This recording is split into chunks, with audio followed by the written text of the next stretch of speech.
the Super Eagles of Nigeria under Eric Chell do the needful and win this game against Sudan, get 3 points, and go second on the table? They will attempt to answer that question when the game against Sudan kicks off by 6 p.m. Nigerian time at the Aman Stadium in the beautiful Zanzibar. Zanzibar is a destination place, all right, where you can go have lovely, lovely time. I just hope that they've not been distracted with the beauty of Zanzibar and they're right there to do the business of the beautiful game of football. My name is OKFRE EKPE. The CCC on the MIC has always been joined by Radio Tata 4, Radio Hercules, the Otomokpo 1 of Champion FM. I don't know what that means. Jude Achilles. Good evening, Kufri, and good evening to our listening audience. The Otomokpo 1. I know can't understand that title. When they give me that one? The Juju 1 of Champion. I better go. Welcome to the show, Jude. All right, Kufri, thank you. We're getting set. Yeah. And the pressure from the camp of the Super Eagles has gotten to us right in the studio because they need to just win this game. Yeah. They gas win this game. They ought to win this game. They must win this game. They should. They shall win this game. They have to win this game, Jude. Yes, of course, they have to win it. It's a must win for them. They know what is at stake. I think they do. We heard from Eric Shell yesterday, telling us what this game, means for them. So I believe that they'll be coming, into this game with everything needed, to get past the Sudanese. And of course, I think they're also aware that there is no margin for errors. We would want to see what happened in the first game, that led to them considering that goal against Senegal happened. That's a moment of distraction. That moment where they lost their concentration between Ngenge and of course Nduka, and also the goalkeeper who found himself in no man's land. So I believe that all of those errors will be addressed, and of course the importance of this game will be preached to them if it hadn't been already. I think Eric Shell must have told them, and they're also the boys, they're professionals, so they know what this will mean for them. So it's a must win for them. It's a must win for them. We are here, we're expecting, we're hoping that they won't disappoint us today. Sorry. The starting lineup not out yet. Okay, we're still trying to get our hands on that one so that we can compare. All right, so that we can look at the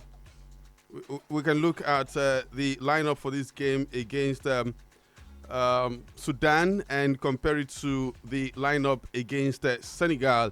All right, and I'm sure a lot of you will be looking forward to knowing how many Remo Stars player will start in this game, just like we saw 8 of them start that game against Senegal. I don't know if you're one of them, Jude. Yeah, well, like I told you, Kufre, it's not about starting quite a number of Remo Stars players. It's about getting the right players to play. I think if the coach thinks that Anas Yusuf is good to play, he should play. I mean, if he just put in your best players and let them get the job done. And I don't want to start thinking that the selection was skewed, was biased. I just want to trust the judgment of the coach because he's there with the players. He knows the players that are best, and I think he knows the best lineup, for this game. So for me, I just wanted to come up with the best, and also his in-game management. I want to see some improvements, when to make the right substitution, when to make some tactical tweaks, and all of these things, just to affect the game positively, in the favor of Nigeria. So it's not about the number of Remo Stars players. It's about getting your best players to start. If 8 Remo Stars players are your best players, let them get on the pitch and do the business. If it's Anas Yusuf and the other player, I've forgotten his name now. So if these are the players that you feel are best to get the team ticket, to get the team playing, why not put them on? So it's just, for me, I think it's just the best players and not really the clubs that they play. Just get your best players on. All right, the Super Eagles back on duty at the African Nations Championship. The Super Eagles of Nigeria gone in for their first win of the tournament. The Super Eagles of Nigeria playing to redeem their pride at this competition and going for the 3 points. How will they be able to do that? How will Eric Chell line up his boys? Have we seen? Are we going to see a remarkable difference between this game and that game against Senegal? Have they learned their lessons individually as players? Have they looked at the game and noted where they need to improve individually? And on the part of the coaching personnel, have they been able to do their homework? I mean, they've had about 6 days in between then and now to sort out their challenges on the field, up the field, and ensure that they get it right, because it's a straightforward expectation from Nigerians. 6 days in between that game against Senegal and this game, enough time. And because some of these, majority of the countries playing at this African Nations Championship, majority, I'm not saying all of them, have not had 6 days break before their second game. South Africa have had 2 games, and I think we played before South Africa. We played our first game before South Africa's first game, but South Africa have had their second game. And so enough time for any coach who hit stumbling blocks in the first game to get their house in order before their second game. And so, Jude, anything other than a draw is absolutely 100% unacceptable. Of course it is. A draw is not even good enough, because they already started badly, and of course, so what is expected is a top level performance. In this game, we want to see that hunger, we want to see that fight, we want to see that spirited, high-spirited Nigeria team. Of course, we want to see the best, from them. So, and when you give your best, a draw is unacceptable. What is acceptable, at this level is a win, and is a must-win game for them. They must go all out to get all 3 points against Sudan, and that is the pressure that they brought on themselves, so they must shoulder it. All right. What do you say? What say you? What's your reaction to the game coming up by 6 p.m. Nigerian time? What are your expectations? What are you predicting? What do you also say about the score line against Senegal and Congo ending 1-1 ahead of the game between Nigeria and Sudan? Talk to us on the show.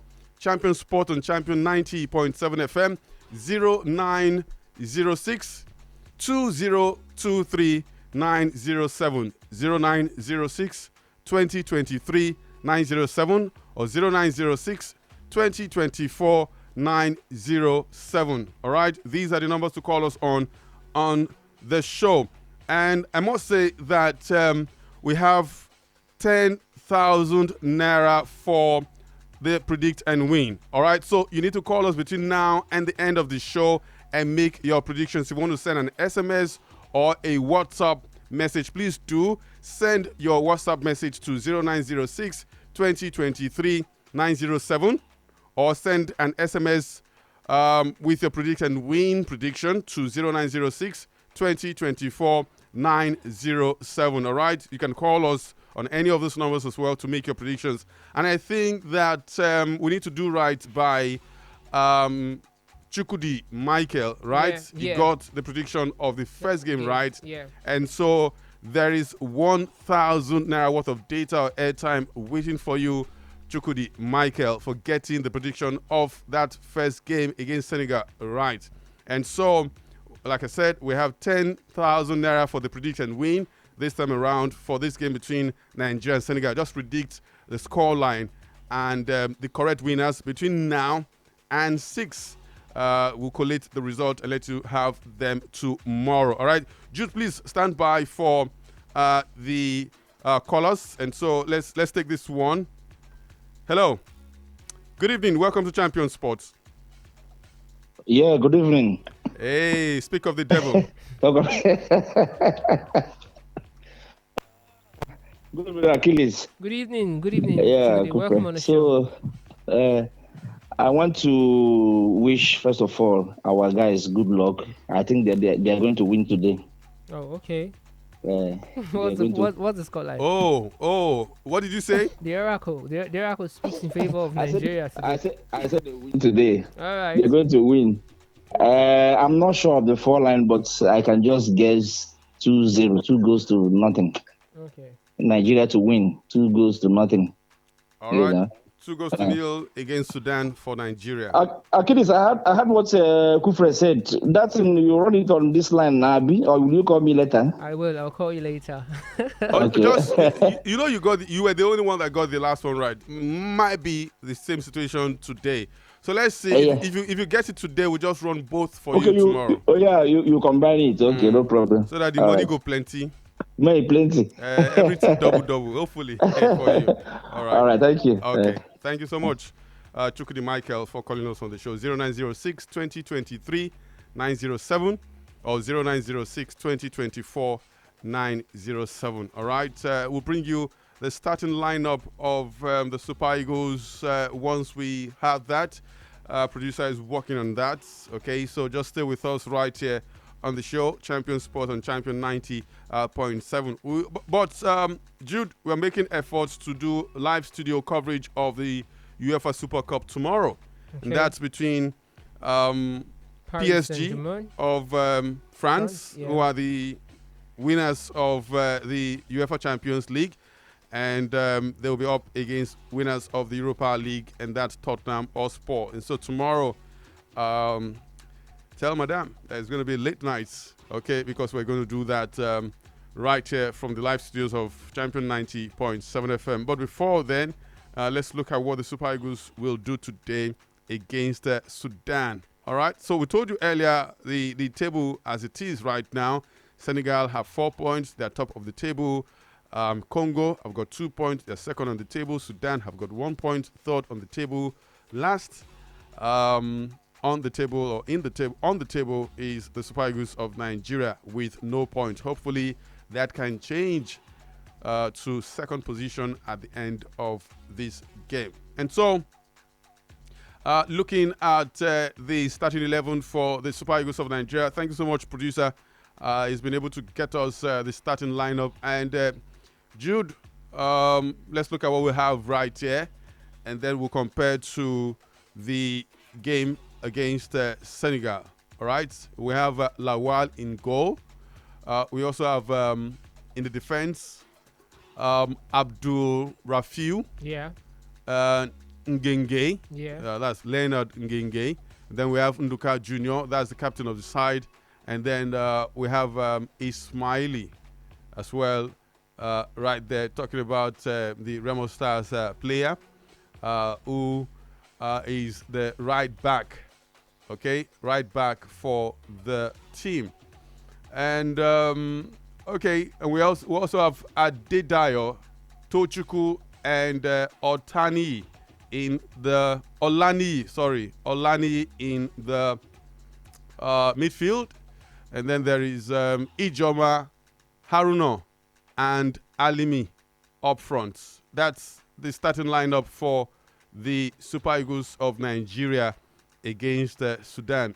Once again, let's do a comparison of this starting lineup compared to the ones the players who started for Nigeria against Senegal. Lawal was in goal against Senegal, and so he's in goal in this game. Ismaila Junior Ngenge and Abdul Rafiu were the 4 backmen against Senegal. They are back in this game. And then we had Adedayo, Tochukwu, Malik, and Akoni in the midfield, in the 4-man midfield in that game against Senegal. But this time around, we're seeing a 4-3-3 formation with Michael Tochukwu, Adedayo, and Olani in the midfield. And so what this means is that 2 of the midfielders in the game against Senegal retained for the midfield, Adedayo and Tochukwu, and then Olani isn't starting. He's been replaced by Olani is starting this one, but Akoni is not there, and Malik as well not in the midfield. And then up front, Ijoma and Sikiru. And then we have Ijoma and Sikiru Alimi flanking Haruna. All right. So how many changes? About 3 changes. Jude? Yeah, 3 changes. Let's take the score first before we continue. Hello. Good evening. Yeah, good evening to you too. Welcome. This is your friend John calling from Mogba. John, good to have you. Jude, good evening. How are you doing? I'm fine. Good evening. How are you doing, sir? Yeah, I'm all right. Kufre, anything draw. Apart from winning. Win Nigeria, we are not taking it from there today. Please, are you participating in the wait? Are you participating in the prediction win? You know what? Are you participating in the predict and win? I will predict after. Let me make this. I will predict. Okay, go on. But anything draw. Apart from winning, win Nigeria, we are not taking it from there today. Because all we need today is winning. Because they have their last game, that their mistake. I don't think that man, that coach, he have to put his defense very well today. Because their error come from the defense and the goalkeeper that day. So they should be very, very careful today. So my prediction is 3-0. Nigeria 3, Sudan 0. All right. Are you John, ready? yeah. You're predicting that Nigeria will beat Sudan by 3-0. Yes. Don't you think that is so far-reaching? That is like too much of an expectation from the Super Eagles that you saw against Senegal? I think today they need to buckle up. They will play more than their first game. I think that was a first game for them. But today, I think they have to know their mistake. They will fix all those things, all those places. They will think they are going to fix it up. So today is winning for them 3-0. All right. Thank you so much. That mistake is not going to happen today. I think they have to realize their mistake from the first game. Thank you. All right. Thank you so much, John, for your comments, your prediction as well on the show. Quickly, Jude, about 3 changes from the team that started against Senegal in this game. Yes. Well, I think it looks like a good one for me. Especially with the way the team is set up. I complained about the setup in the last game where the coach opted for a 4-4-2 against a Senegalese team that was set up to shock the midfield, of course, and we saw that in the midfield they were the better team because they were more in control. In terms of when they're out of possession, how they get the ball back and how they organize, they made it really difficult for the Super Eagles to break them.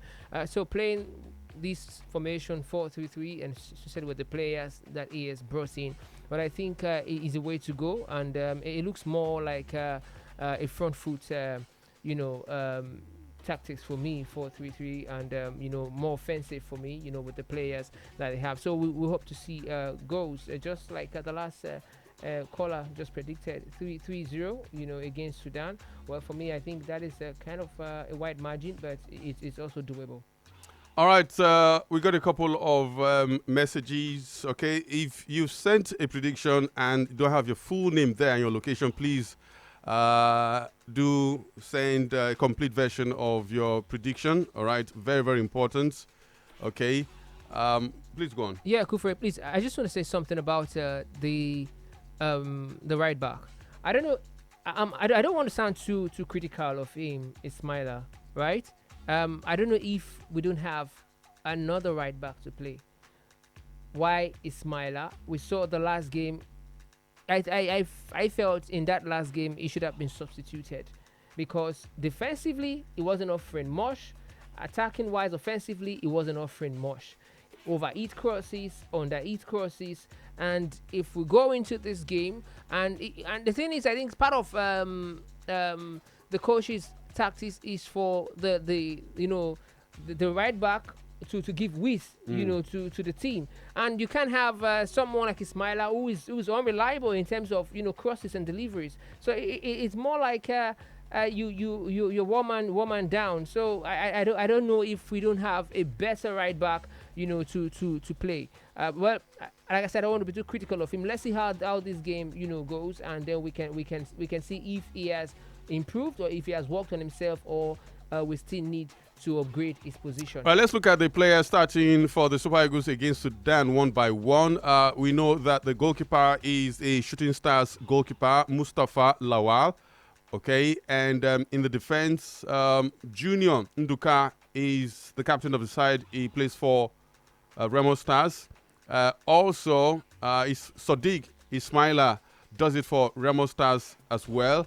And Leonard Ngenge also is a Remo Stars player. And so we have 3 Remo Stars players in the defense of the Super Eagles against Sudan. And then Taiwo Abdurrafiu does it for Rivers United, of course, in the NPFL. So let's move on to Otani. Taufik Otani is a player of Rivers United. And so we have 2 Rivers United players starting for the Super Eagles today. And then we have another Remo Stars player in the midfield. Raymond Tochukwu does it for Remo Stars. And then there is Adedayo, Olamilekan Adedayo for Remo Stars as well. 2 Remo Stars players in the midfield, 3 Remo Stars players in the defense, and 2 Rivers United players, 1 in the defense and 1 in the midfield, and Shooting Stars providing the goalkeeper, so to speak. Ali Misikuru is a player of Remo Stars as well. That makes it number 6th player for Remo Stars. Hadi Haruna is the man who's starting for the very first time in this competition. He's also a Remo Stars player, and that makes it 7. And then Anthony Ijoma is a player of Abia Warriors. So 7 Remo Stars players in the starting lineup against Sudan. All right, 2 from Rivers United, 1 from Abia Warriors, and 1 from Shooting Stars. Well, I think the only person for me that should be starting here is Anas Yusuf, because he finished as top scorer, in the EPL. I think he should get the starting. In the EPL? Yeah, in the NPFL, I beg your pardon. That's a good prayer for of course. Anas You should Yusuf. claim it as a prophecy there. So I think he should be the one starting for in this particular team. Like I told you, I'm not really bothered about the number of Remo Stars players that have started, but if they can't get the job done, that is where the problem is. With the selection, because you have to select your best. If the coach, Eric Shell, is coming out to tell us that he has selected the best for us for this particular match, and the game, and he comes out to defend himself and put these players on the spot, then I think we have to do something about that, to be honest. All right, on the bench for the Super Eagles Ebenezer Harcourt, and that's the under-20 Flying Eagles goalkeeper. He's been drafted in, and he's on the bench. Kani is also on the bench. Bankole Manyo Jabbar. Anas Yusuf is on the bench. Godwin Obaje is on the bench. Uzondu is on the bench. Oyowa is on the bench. Adilani, Nuruddin, and Vincent. These are the guys on the bench for the Super Eagles as they get ready to take on Sudan. All right, let's leave that one there and move on to what else is happening in the world of sport. Yesterday, okay, we'll come back to the Chan and talk about yesterday's results in Group C, but let's leave there for now and talk about Nigerian players in the news. Jude, what's the latest about Ademola Lookman? Yesterday we reported that now we know that he's in London, okay, and it means that Inter Milan can also know that he's in London. Atalanta also now know that he's in London, but we hear that Inter are back for him. Are they ready to do the 50 million euros deal with Atalanta? Let us know. And also, Napoli, Arsenal are still watching what is developing between or among Ademola Lookman, Atalanta, and Inter Milan. Yes, with Ademola Lookman, situation now with Inter Milan is Inter Milan are back for him, but I think they're still, maintaining their 45 million. They're not ready to come up with, to cough out the 50 million, but, they're back for him. They want him. And for Ademola Lookman, Napoli are there, monitoring the situation. Arsenal also, but the player has made it clear that it's Inter Milan or no other club. But of course, we know what is, tied to that particular deal. There's a condition. Atalanta does not want or do not want to sell to a rival club, and you have Inter that they're stalling with Napoli joining. You can understand, and now Arsenal, of course, which looks like a more favorable destination for or a better choice of club for the parent club Atalanta. But Ademola Lookman is saying no. I want to remain. I want to go to Inter Milan. That's where I want to go to. He already has, of course, an agreement with Inter already. So I think he's waiting for Inter. Everyone is waiting for Inter now, Ademola Lookman, and of course Atalanta to come up with a 50 million valuation that the club has placed on him, because Atalanta, they're not budging, they're not shifting grounds on this. It's 50 million euros or nothing else. And regarding his location, there are reports also that he has Atalanta are fully aware of Ademola Lookman's current location. Lookman, who has not attended Atalanta training sessions since August 4th, they are now aware that where he is. Of course, they didn't mention, but they are now aware. It means that they are now in the know where he is currently, not like he has gone, AWOL. Yeah. Exactly. So there's a knowledge. So I think that's kind of a cool off whatever tension that has been up there. And this is hoping that they will resolve this issue before the end of this transfer market. I mean, if a player doesn't want to play for you again, just cut your losses and see how you can move the player on to wherever he wants to go. As long as the club that wants him is ready to do more than 90% of what you're asking for, I think that's a fair deal. I just sincerely hope that there isn't any unprofessionalism involved in this situation, but sometimes it can, because as the owner of the club and as the one who pays the wages of the players, sometimes ego or pride might not allow you to swallow some things. These players as well have a mind of their own, so you really cannot take that away from them. Yeah, Kufri, let me just quickly say this. There's another report that says that Lookman had been in London. That's the location. He has been in London.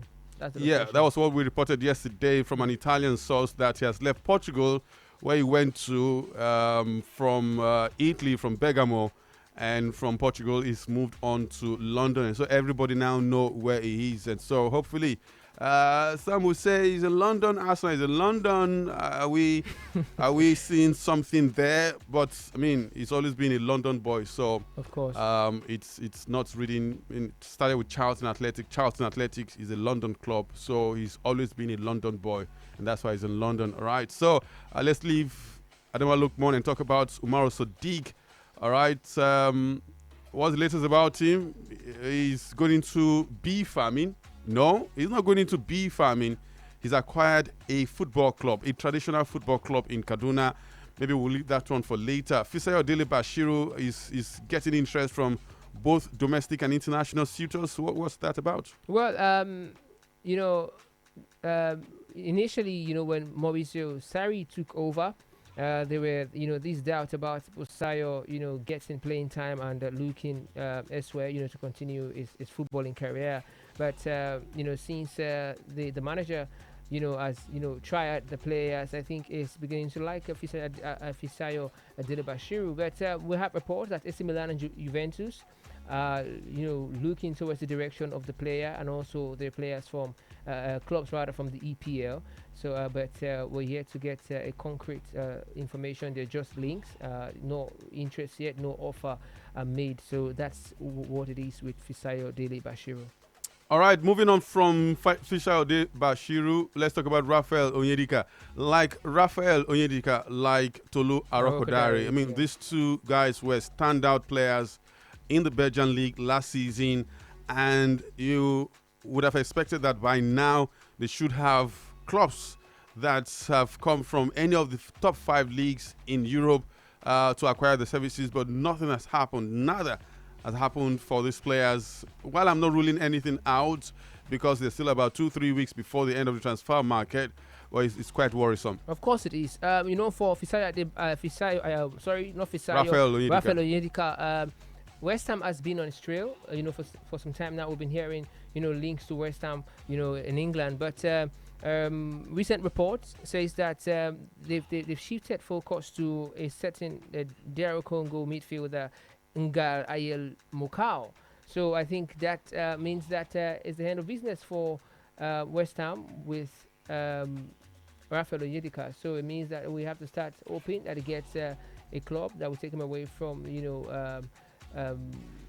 from the Belgian league. So that's what it is with Rafael Onyedika at the moment. Like you said, the same with him and the same with Tulu Rokodare. It's really troubling that these players who finished well last season, in the Belgian league, they're struggling, to get clubs, especially the top clubs, given their quality. It's quite disturbing. I don't know what is missing or what they need to do extra, to get that extra traction, that extra interest, and to get these big clubs coming for them to take them, to the leagues of the big boys.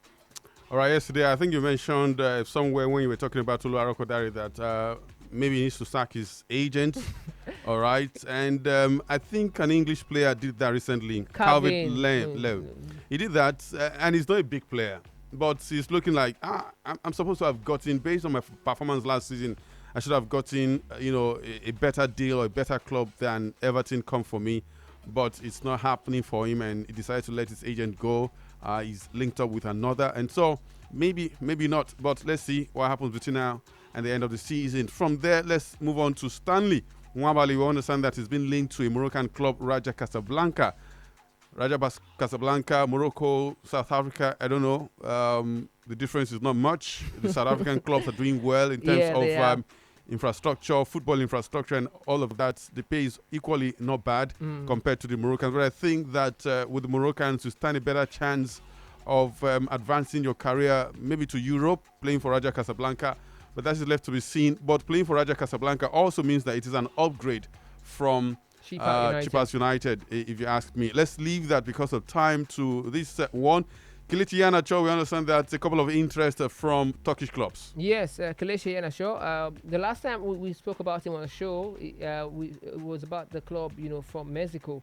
And this time, of course, I think I'll prefer this destination than that one. Besiktas and Samsunspor are the two Turkish clubs. Exactly. I don't know what Besiktas, if they are really interested in Kelechi Iheanacho, trying to link Iheanacho with his compatriot. They played together at Leicester City. Wilfred Ndidi, who's already a Besiktas player. All right, the story about Umaru Sadiq, we understand that he has acquired Ranchers Bees of Kaduna. All right, that is the story. But we'll tell you more about that later right here on the show. We need to quickly move forward. Like I told you earlier, we're working to ensure that we'll bring you live studio coverage of the UEFA Super Cup final tomorrow, right here from our live studios. It's PSG against Tottenham Hotspur. We'll let you know that tomorrow morning if it's going to be a possibility for us to be able to do that. But let's quickly look at what's happening in the transfer window. Jude, after the Community Shield game between Crystal Palace and Liverpool, the leaders of the playing squad, talking about the manager and his slots, and of course, captain of the side, talking about Virgil van Dijk, reacted to the defeat, and they were not on the same page. Van Dijk is of the opinion that they still need a striker. The coach says no, there are issues on defensive ability. And so what we're hearing right now, Jude, is that Liverpool have agreed personal terms with a defender or an attacker. No, a defender, Mark Guy. All right. Crystal Palace captain. Yeah. Yes, Crystal Palace captain. And we understand that negotiations are underway with Palace for a fee around £35 million, as total package deal could be done very, very soon. Yes. Yesterday I told you, Kufri, that it's not. The problem is not from the attack. You can imagine how much they've invested, to bring in attacking players, the likes of Florian Wirtz. and also Ugo Ekitike. And they also have the King Salah, who was exceptional last season. Breaking records. Finishing with the highest goal and also highest assist. So I don't think the problem was from the attack. I think the problem actually is from the defense, and that's the area they're trying to fix with bringing in Maguire. And Virgil van Dijk should concentrate more on his defensive teammates, role. And you see, I told you, I think it was off air. I told you that he had a poor game on Sunday. I told you he had a poor game. The mistimed tackle that led to the penalty, and also when you look at the second goal that Ismail Assar scored, you also see that it was also a part of the problem as well. There was this coordination that he had last season. I know it's just more like a tune-up to the season, but all of these things we have to look at them and talk about them, and that's what we're doing. For Virgil van Dijk, it wasn't that same player we saw last season. He's just starting, like I said. Part of Liverpool's success, or a key part of their success last season, was Virgil van Dijk's leadership and his coordination. In defense. It was more like the how do I put it now? More like a coach on the pitch. Giving instruction, telling the players out of position, and also covering them. So this is what we saw last season. But in that game, it never showed that. It didn't even show that at all. So, and that was what happened. And the club, the management are right to go for Maguire. They need to actually fix their defense, because they can win the title or retain the title if they keep leaking goals like they did in that particular game. 2 goals, although they played against a good team as well, and we're not writing Crystal Palace off. But sorry, let's take this one. Hello. Hello? Yes. Yes, sir. Yes, welcome to the show. Good evening. Good evening to you too. Hello? Yes, yeah, we can hear you. Good evening. Yes. Actually, good evening. Good evening. This is Joshua calling from Kenya. All right, Joshua. In fact, I will be so angry to see if Chelsea does not go for Mark Cui. It's their boy, and now Cowell is out injured, and they've been linked to this guy, or this guy has been linked to Chelsea all this. Suddenly, Liverpool has shown up interest, and Chelsea is not doing anything about their defense. They have the option of best receiver, so if they go in, they will be able to sign him. I think they should just do that and wrap up that deal before Liverpool take over. Yeah, makes sense. Thank you, guys. Right, Thank you so much, Joshua. Thank you for your contribution. That makes a lot of sense. All right. Let's move on from there and talk about Donnarumma. We understand that his future is tied to Ederson, Manchester City goalkeeper, and all of that. Before we come to the latest that came in about under 2 hours ago, let's take a couple of Donnarumma story. We understand that there are claims that Manchester City have established contact with PSG in order to discuss a potential deal for Italian goalkeeper Gianluigi Donnarumma, who is being forced out of the Parc des Princes. Before we continue, we have another call. Hello. Hello. Yes, good evening. Welcome to the show, Champion Sport on Champion Radio. I think we lost that one. Do call back 0906 2023 907 or 0906 2024 907. PSG, who have recently brought in French goalkeeper Lucas Cavalier at a cost of 40 million euros plus up to 15 million euros in bonuses. All right.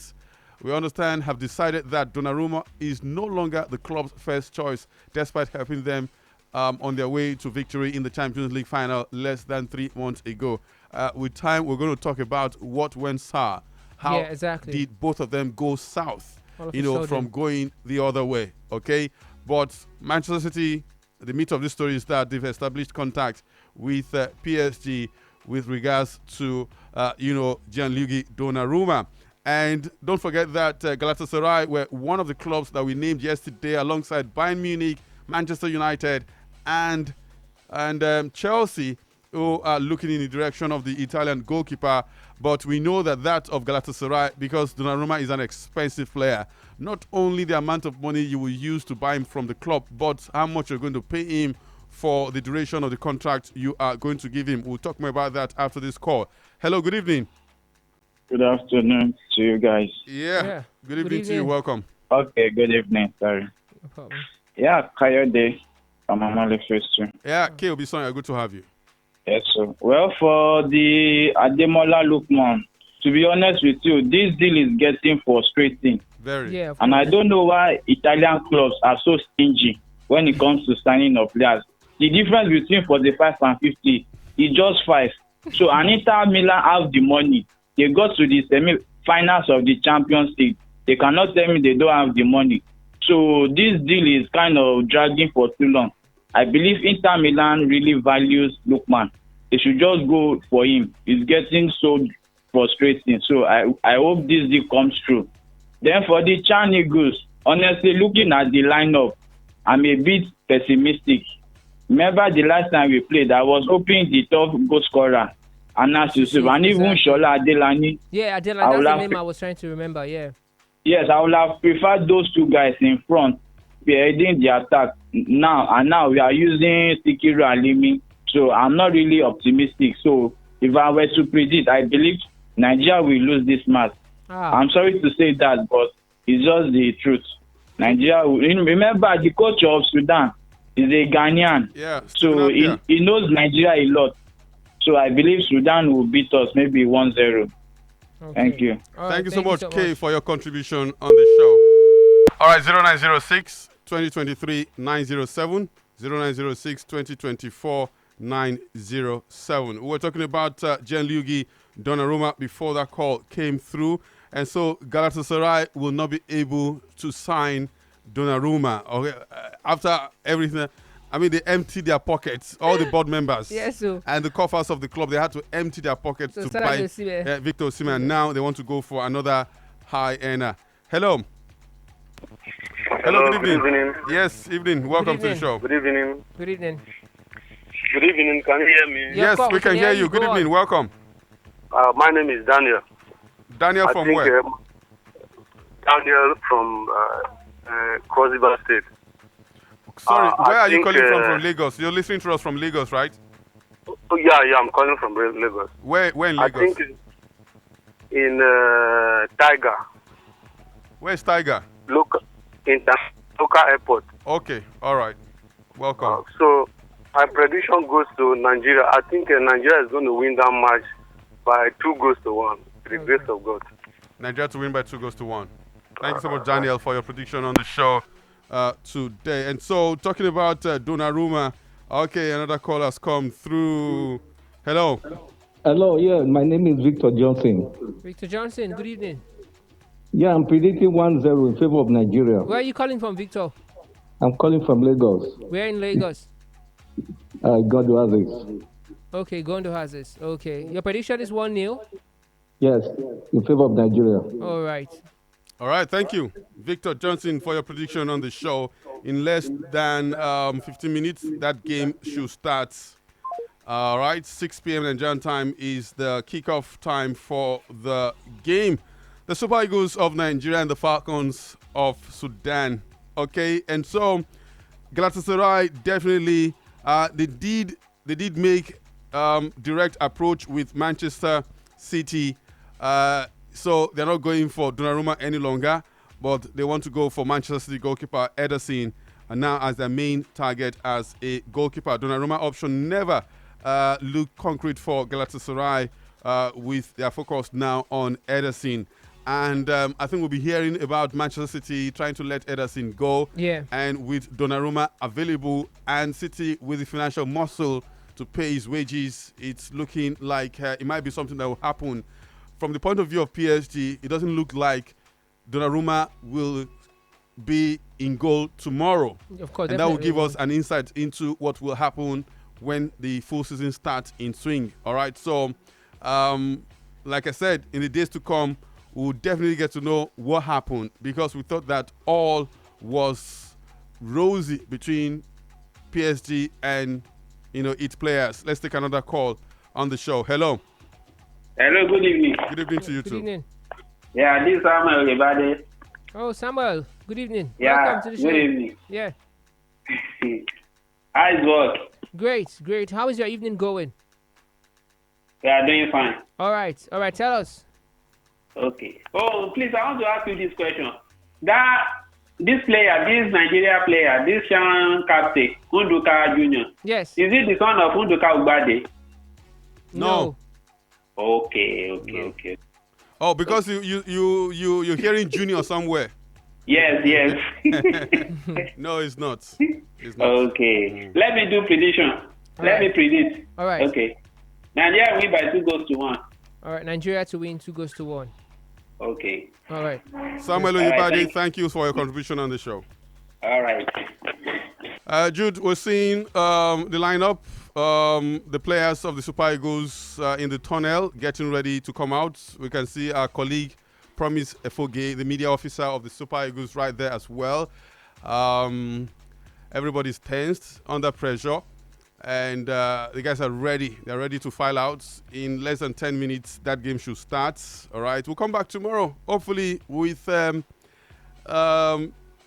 victory songs. Exactly. Possibly At the end, we're not going to play any song now. We'll play it tomorrow, but we'll see how everything will pan out. Let's just quickly, maybe before we give you one or two more transfer gist, let's read out the predictions that have come in.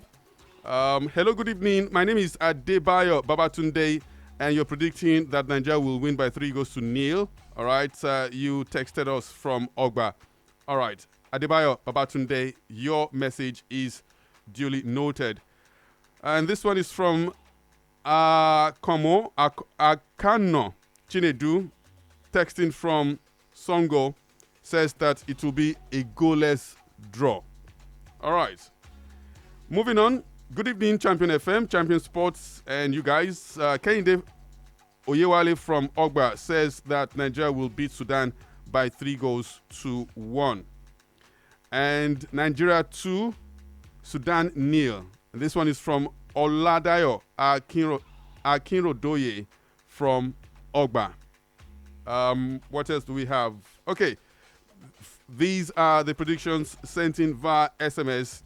Aside the calls that we have received today, everything well noted. Okay, let's talk more about what's happening in the world of the transfer market. Real Betis have not given up hope over the potential return of Manchester United winger Anthony. The Spanish club's sporting director has said the Brazilian international, whose contract with United expires in June 2027, is expected to leave Old Trafford this summer. The 25-year-old spent the second half of the season last time on loan at Real Betis, where he enjoyed a career revival. You can say that again. And so, United are keen to offload Anthony, who did not take part in the club's preseason tour of the United States. A number of other clubs from across Europe, including Benfica, Bayer Leverkusen, and RB Leipzig, have reportedly been monitoring Anthony's situation. Moreover, Saudi Pro League clubs have also shown interest in the player, who joined United in an £85 million transfer from Ajax Amsterdam in 2022. At the end of the day, this will be a classic case of cutting your losses and moving on, because no club, I don't think any club will buy him for half of what United paid. Him. Yeah, and of course, no club. The same with Jadon Sancho as well. And, no club, I don't know. But, the good thing about United now is that they have the right people, on board, and right people who are forward thinking, who understand the business, who knows how to move and where to move to get these players. I think that it's good for them, and they're done with reckless spending and also this panic buying and all of these things. So I think it's good, and the future looks bright for United. All right, still talking about Manchester United, we understand that in a couple of days, the departure of Rasmus Højlund will happen away from Manchester United, and so there are currently no plans for Manchester United to loan out Chido Obi, although he has had few minutes. The expectation for now is that Obi will remain with the team. And staying with Manchester United still, when I get plenty wahala. Ruben Amorim is more than comfortable with starting and finishing the season with Andre Onana in goal for Manchester United. How true? If it's comfortable, the fans are not comfortable. Well, Andre Onana cannot be trusted. We saw what he did last season. It was part of the main, problem. at United last season. Yes, they had all the problems, but there's nothing like having a goalkeeper that is trusted. And if you must win games, to be honest, you need a very good goalkeeper. There are times where the defense line, might just falter, and you get the goalkeeper, to just be there for you. And we had that with Van der Sar, we had that with David De Gea, and you saw what Raya did for Arsenal last season, finishing as one of finishing with the Golden Glove, and also Martels. Right? Yeah, I think I think that's his name. Marcels. Marcels, yes, Marcels. So it's always good to have a good goalkeeper, and that's what United lack. In Onana, I don't see that happening. All right, that's our show for today. Champion Sport on Champion 90.7 FM. Thank you so much for listening in. Thank you for calling in. And thank you for your messages. We just got another message right now from Michael Johnson from Ikotun, Lagos, predicting that Nigeria will beat Sudan by 2-0. MJ, this is well noted. We're going to collate this. And of course, we can't take any more predictions. And so that portal has ended, because we're now about to see the Super Eagles take on Sudan at the African Nations Championship tomorrow. We'll be back to talk about the outcome of this result. Stay with us right here on Champion 90.7 FM. Olamide Abiodun is standing by to take over his belt. Egbon Mokinyo. My name is HERCULES EKPE, the CCC on the MIC. Thank you so much. Engineer Michael, Honorable Chido is still very much in house, and of course Jude Achilles. Good evening.